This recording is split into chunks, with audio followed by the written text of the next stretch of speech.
It finally happened, boys. We finally pulled Mona.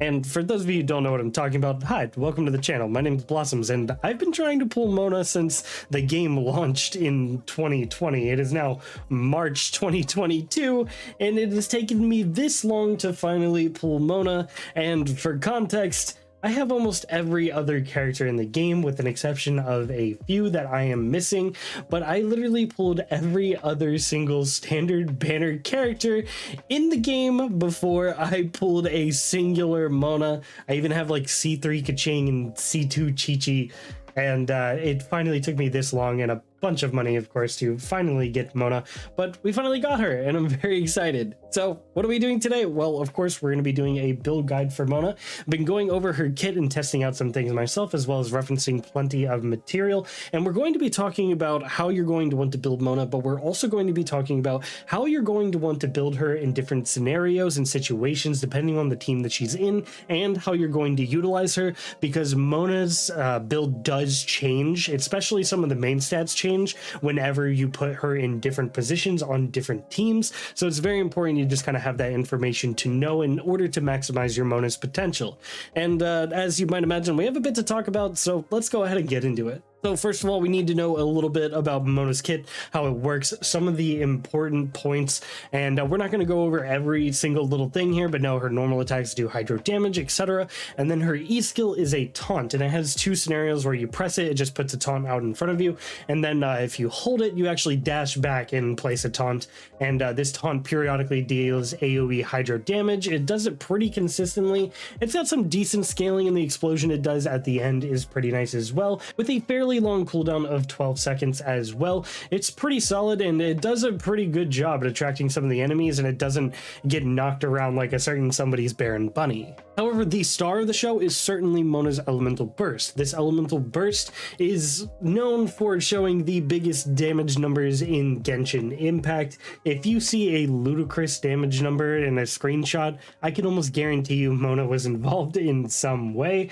and this is because Mona's Elemental Burst, the Stellaris Phantasm here, makes an illusory bubble, and this applies the bubble to everybody in a large AoE around you, and when you do this, it traps opponents inside a pocket of destiny and also makes them wet. This is very important for how Mona works. We'll get back to that in just a second. And this illusory bubble, when it affects an opponent and it sustains damage, it gets the following effects. It applies an omen to the opponent, which gives a damage bonus, also increasing the damage of the attack that caused it, and then it also removes the illusory bubble, dealing hydro damage in the process. This omen basically during its duration increases damage taken by opponents, and this scales with how you level your Elemental Burst. Now, circling back to how this wet status works on the Elemental Burst, because this is extremely important for how you're going to be able to maximize some of your damage. The way this works is that when you cast your Elemental Burst, it is going to apply the wet status to whoever is affected by the burst in the AoE. So if they have like Pyro infused on them or Electro infused on them,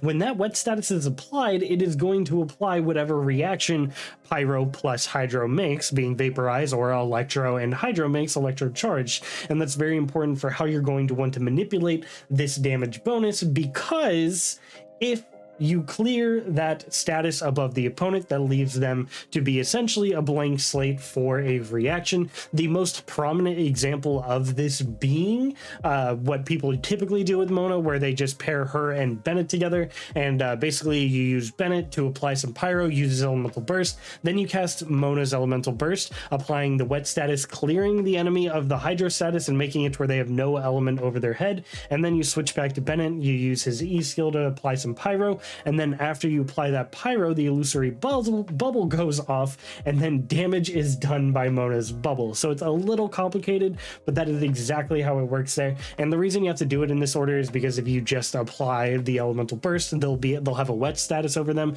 So then you'll have to, use Bennett, and then he'll use his E skill to apply that Pyro, but this time it'll vaporize and it won't keep the Pyro aura over them, making it to where the big damage from the actual illusory bubbles explosion itself isn't the one getting vaporized, and that's why that works that way. And that's the most complicated part about Mona's kit. Once you understand that and how that works and how to manipulate it properly on whatever team you're trying to apply Mona on, that is the hardest part about Mona, and once you get past that, it's a breeze. Some other notable things about Mona's kit is the fact that, well, she has her own sprint where she cloaks herself in water, and she can actually glide on top of the water with this, and she does it at quite the high speed. It's higher than your normal dash, which is pretty darn sweet. It also applies the wet status whenever you reappear, and it's pretty cool. The only bad part about it is that it's a little clunkier than the normal dash, so you can't exactly go in whatever direction you want as well as the typical dash of normal characters. So this can take a little bit of getting used to, but it's really not that bad, especially since they updated it a while back. It's certainly much more usable than it was originally, and this is pretty nice, and now that I've gotten used to it, it's really not that bad. But it does have some issues where you can't like go off a cliff with it and stuff, and those can be a little bit annoying. The other thing is that while you're doing that sprint, if you do it for long enough, you actually make a miniature version of your E skill to cause a taunt, which is pretty cool, and it does like 50% of the typical damage that it does, which is nice. And if you're just trying to create some distance and also take some aggro off of you, this is really good to keep in your back pocket to know that you can have a little bit of extra taunt, especially if this one's on cooldown. And one of the major players is Mona's passive here, Waterborne Destiny, and that is when it increases Mona's hydro damage bonus by a degree equivalent to 20% of her energy recharge rate. This is huge because this just gives you free hydro damage bonus, and this can allow you to ignore a hydro damage goblet in some scenarios, and we'll talk about that in just a second. But no, this is pretty important, and you're going to be getting a lot of extra damage from it because you are going to want some solid energy recharge on your Mona regardless, and getting some free damage from doing so is pretty nice too. All right, enough about our kit. Let's go ahead and talk about artifacts now. We're going to first talk about the artifact sets here, then we're going to get into the real important stuff with the main sets. But for artifact sets, Emblem of Severed Fate is, of course, a fantastic option on Mona here. It gives you 20% energy recharge and scales your elemental burst by your energy recharge. And we just mentioned how she wants a ton of energy recharge anyway to spam that elemental burst to get the damage bonus as often as possible. So this works really well with it. It's going to be making it deal more damage and be more consistent. And it's also going to be giving you that extra hydro damage bonus that we talked a little bit about earlier. Now, of course, this isn't the only set. Something like Noblesse Oblige is also a fantastic option, and you actually might want this over Emblem of Severed Fate in some scenarios, especially if you don't have any kind of attack buffer on your team. If you don't have any sort of consistent attack buff on your team, then this might be the move for you, the Noblesse Oblige, because then you're able to buff your team, which in the long run is going to be a little bit better than getting just a bit of extra damage and a little bit of energy recharge from the Emblem of Severed Fate. And those are just the support options. Of course, if you're trying to run a main DPS Mona, I think something like Heart of Death is going to be your best option. You get hydro damage bonus and you get some extra damage after casting your skill for 15 seconds. And since her elemental skill only has a cooldown of 12 seconds, you can keep this up indefinitely. So if you're trying to run a main DPS, this is a rock solid option. Of course, you can run something like the Wanderer's Troop set, and this becomes even more of a big deal once you get like something like one of her constellations where every now and then you get a random charge attack for free. So that's also an option, especially if you have those constellations there. And those are the main 4-piece players right there. Of course, you can split these up in a couple of different ways with the different 2 pieces. I would go with whatever you have the best substats on, as that is generally going to yield you the best results regardless, because substats often are more important than your set bonus. So we talked about our artifact sets. Now we need to talk about the complicated part, which is the main stats. However, I will say you are in luck in the fact that there are 2 generalized versions of the kind of main stat builds for your Mona that you can follow and have just fine results, but you can also min-max it depending on different main stats, and we'll go over that as well. But good news is if you're running like a main DPS Mona, you can just run the simple attack percent, hydro damage bonus goblet, and then crit rate or crit damage, whichever gives you that best ratio. And if you're running like a sub DPS or burst support Mona, you could just run energy recharge for that consistent elemental burst. And not to mention it also contributes to your hydro damage bonus and your damage on the Emblem of Severed Fate set if you're going that direction. And you typically want around 200 to 300 energy recharge on Mona here, just as a reference point for you guys. If you can hit 200, then you're good to go. And then also run hydro damage bonus and then crit rate or crit damage for your sub DPS Mona build. So why did I say this is complicated? Well, if you really want to min-max your Mona, changing the main stats between your Sands and your Goblet can be quite beneficial. However, I will say these differences are not substantial. They're not super huge or anything, but if you do truly want to maximize your Mona gameplay, and I'm here to tell you some of the main stats that you might want to consider for your Mona depending on how you plan on running her. The main differences on the sands here are going to be between energy recharge, attack percent, and elemental mastery. And the reason for this is, well, you could even run your sub DPS Mona with attack percent. As long as you have some good energy recharge subsets and you can get pretty close to 200, then you're probably going to be fine getting her elemental burst off of cooldown whenever you can. So that's also an option you can consider there. However, if you just have really cracked substats between your energy recharge, some good attack percent substats, some good crit rate and crit damage substats, then you might want to consider something like an elemental mastery sands, as this can actually yield you some really insane numbers on your reactions. However, do keep in mind this is obviously less consistent than something like an attack percent sands or an energy recharge sands, but there are some scenarios depending on how you're running your Mona, especially in some vaporize comps, where elemental mastery will yield you better results. And then, of course, I did mention that energy recharge is generally better on your sub DPS or burst support Monas.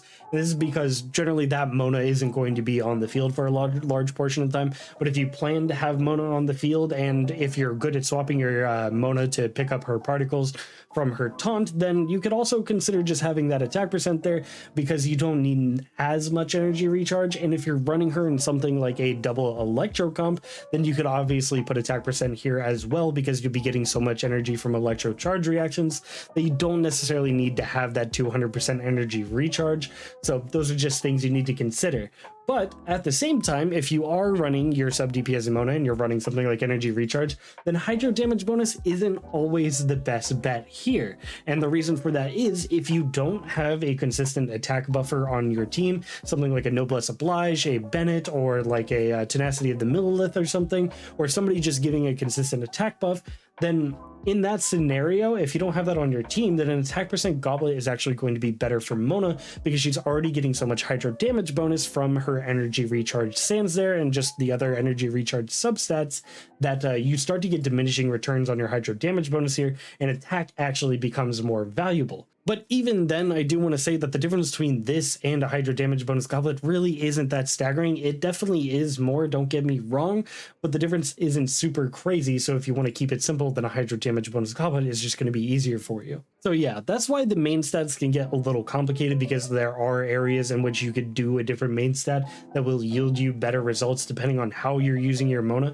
And I wanted to make sure to go over that. For simplicity's sake, I will be using one build for the video, so I don't, change a bunch of artifacts and perform differently for the different parts of the showcase, because I am going to show just like one of the big vaporize, like one of the typical vaporize options that Mona goes through, as well as her on an electro charged team. And for both of those teams, I'm going to be using her on the typical sub DPS build with the energy recharge main stat and the hydro damage bonus main stat, so you have an idea of how that build performs. And as for the artifacts for this entire build, I'll go over each and every one of them so you know exactly what I'm using for the showcase portion of the video.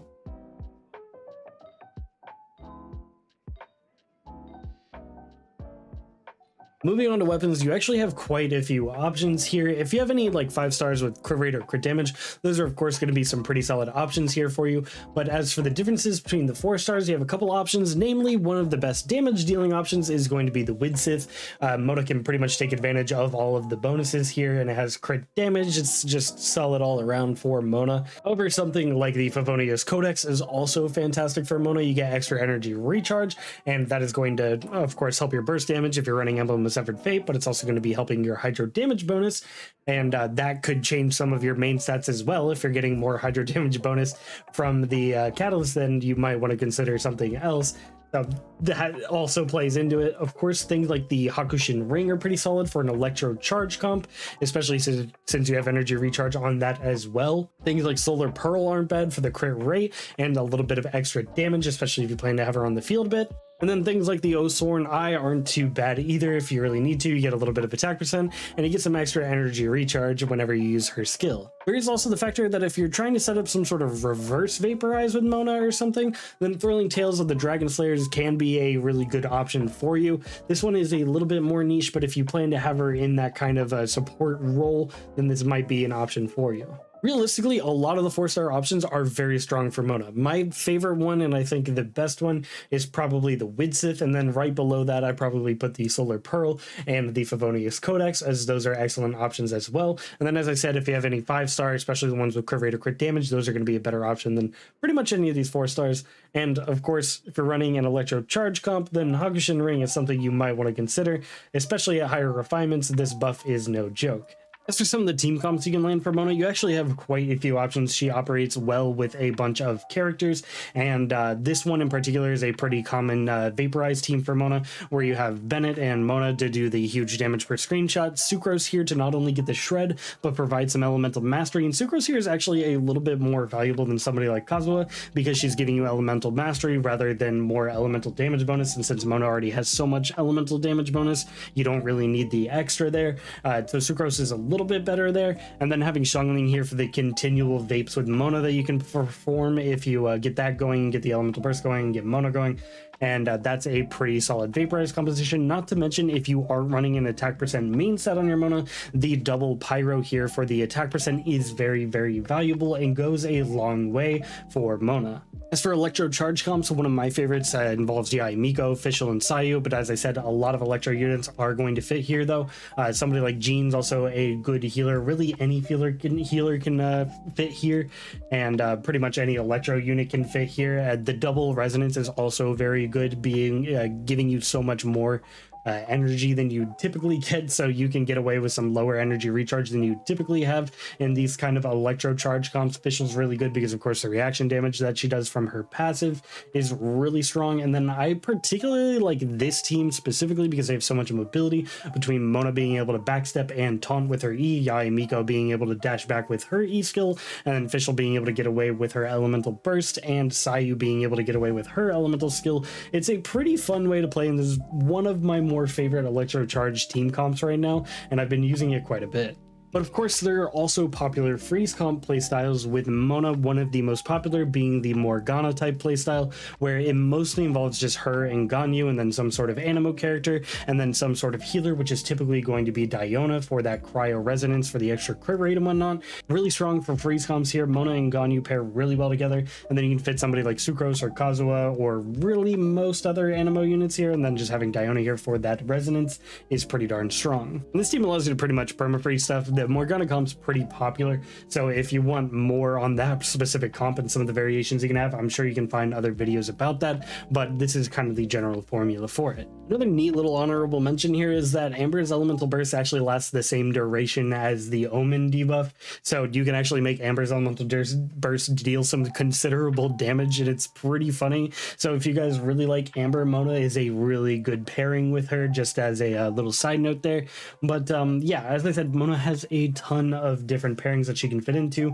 Her being a consistent hydro applier and her buffing pretty much any source of damage with her elemental burst means you can kind of pair her with anybody and get away with it fairly well. You can make some Hu Tao team comps work well, you can make Diluc team comps work well, get some really big vaporizes going there, and she's a very flexible unit that can fit in a lot of teams. And before we go and showcase our Mona in the vaporize and the Electro Charge team comps here, here's just the general stats of my Mona. As I said, I don't have the attack percent goblet on her, so she's only at around 1200 attack here, and then she's at the 66 crit rate with 174 crit damage, 200 energy recharge, just barely meeting that threshold there, 86% hydro damage there, which is pretty darn big, and then 40 elemental mastery, so not too shabby there. All right, and we'll go ahead and show up the typical vaporizer reaction here with Mona and Bennett. I ate some crit rate food just for my own sanity to make sure this actually happens, but basically the concept is to go ahead and get your opponent however you want. Debuff with Sucrose there, apply Pyro with Bennett, get the elemental burst going with Mona to wipe away the Pyro, swap back to Bennett, wait for the internal cooldown, and come back for the big vaporize. We did about 216k there, and that's the simple version of this. If you really want to crack it out, you can of course eat other food buffs, get as much crit damage as you want, try to buff your crit rate in different ways. There's all sorts of things you can do to get bigger damage numbers, but that was just the basic example. And just to showcase her in a bit of a group scenario here, we're in the Ocean Hued Clam domain, which yeah, we do get a 40% electro damage bonus here, so keep that in mind in case you're seeing some crazy electro numbers. I really like her in this team. As I said, this is a very fun team for its like mobility and whatnot. and it has a lot of potential behind it, in my opinion. And Mona really does well in here. I really like the play style, so I wanted to make sure to show it to you guys as well, for those of you who enjoy the electro charged like I do.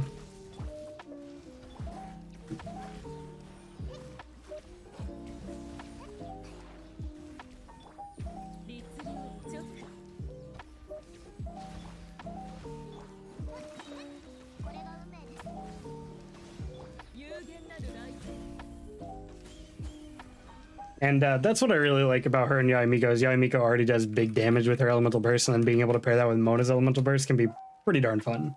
Oh, I'm out of resin. Rip. Well, that's going to be it for the video. Hopefully this helped you guys build your Mona properly, as it's a lot to go over and there's a lot of ways you can min-max her, and it's pretty interesting. Let me know if I've changed your Mona build, if I helped you out at all. If you have any questions, feel free to drop them in the comment section below. I'll do my best to answer what I can. But other than that, I hope you guys have a fantastic rest of your day, and hopefully I'll catch you guys in the next video. I'll see you soon. Peace.